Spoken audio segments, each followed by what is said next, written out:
آپ بتاتے ہیں آپ نبی علیہ السلام کے گستاخ ہیں جو نبی علیہ السلام سے آپ مانگ رہے ہیں، حالانکہ ہمارے نبی علیہ السلام ہمیں یہ تعلیم دے کے گئے ہیں کہ ہر مشکل اور پریشانی میں اللہ سے مانگنا ہے۔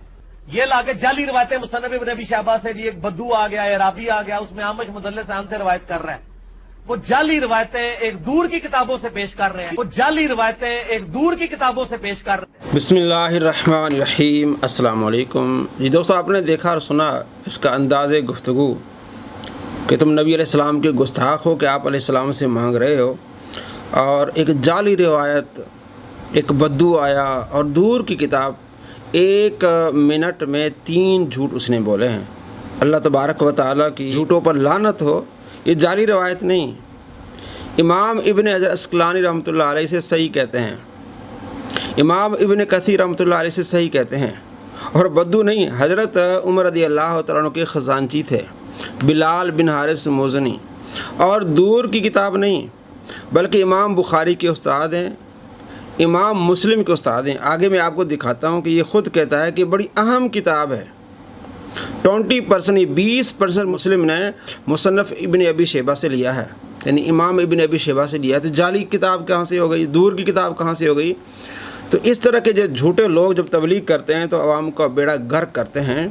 اور میں آپ کو یہ دکھاؤں گا کہ یہ عامش مدلس کی جو بات کر رہا ہے، اس نے اپنے ریسرچ پیپر میں بھی یہ روایت ڈالی جس میں عامش مدلس ہے۔ سوال پہ جو حدیث کی جو سب سے بڑی کتاب ہے، جو مسند احمد سے بھی بڑی ہے، وہ ہے المصنف ابن ابی شیبہ۔ سب سے بڑی حدیث اور آثار کی کتاب ہے، 38,000 احادیث اور آثار ہیں مصنف ابن ابی شیبہ میں۔ یہ کوئی عام آدمی نہیں ہے، امام بخاری اور امام مسلم کے استاد ہیں۔ امام ابن ابی شیبہ المتوفی 235 ہجری، بلکہ صحیح مسلم میں 1500 حدیثیں اس شخص سے ہیں، یعنی 20% صحیح مسلم کا اس بندے نے روایت کیا ہے۔ امام مسلم کے یہ استاد ہے امام ابن ابی شیبہ۔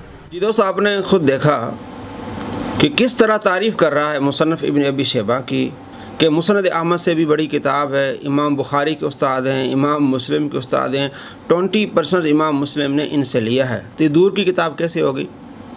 کتنا بڑا جھوٹا ہے۔ اور اب میں آپ کو آگے دکھانے والا ہوں کہ اس کے ریسرچ پیپر واقعہ کربلا کا حقیقی پس منظر، اس میں 68 نمبر جو روایت ہے اس میں عامش مدلس ہے۔ جب اس سے پوچھا جاتا ہے جناب آپ نے بھی ضعیف روایات اپنے ریسرچ پیپر میں ڈالی ہیں، تو کس طرح جواب دیتا ہے؟ بھائی آپ نے اکثر کافی دفعہ آپ 5 جو اپنا ریسرچ پیپر ہے وہ اکثر دکھا رہے ہوتے ہیں، اعتراض یہ بھی آتا ہے اس میں ضعیف روایتیں ڈالی ہوئی ہیں آپ نے۔ ضعیف روایتیں، ہم یہ کہتے ہیں کہ اس 5 ریسرچ پیپر میں کوئی ایک روایت ایسی دکھائیں جس کو دور حاضر میں کسی محدث نے صحیح نہ کہا ہو، کہ میں نے علم کو ایک جگہ یکجا کیا ہے۔ کئی حدیثیں شیخ البانی کے نزدیک اور امام ترمذی کے نزدیک صحیح ہے۔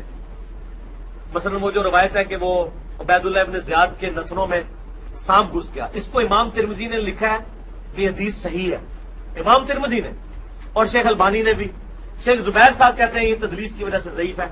تو چونکہ جو البانی صاحب اور امام ترمذی کی تحقیق کے اوپر لائے کرتے ہیں، ہم ان سے تو یہ نالج نہیں کھینچنا چاہتے۔ اس طریقے سے شیخ زبیر صاحب کی کئی روایتیں تحقیق والی صحیح ہیں، اس کو البانی صاحب ضعیف کہتے ہیں، اس صاحب سے تو مجھے وہ بھی نکال دینی چاہیے۔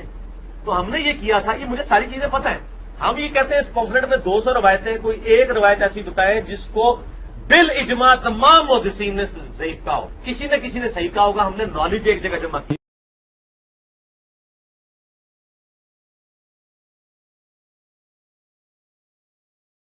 جی دوستو، آپ نے اس کی ڈرامے بازی دیکھی جناب۔ اس ریسرچ پیپر میں کوئی ایسی روایت نہیں جس پہ تمام محدثین متفق ہوں کہ جناب یہ جو روایت ضعیف ہے، تو ہم نے علم کو یکجا کیا ہے۔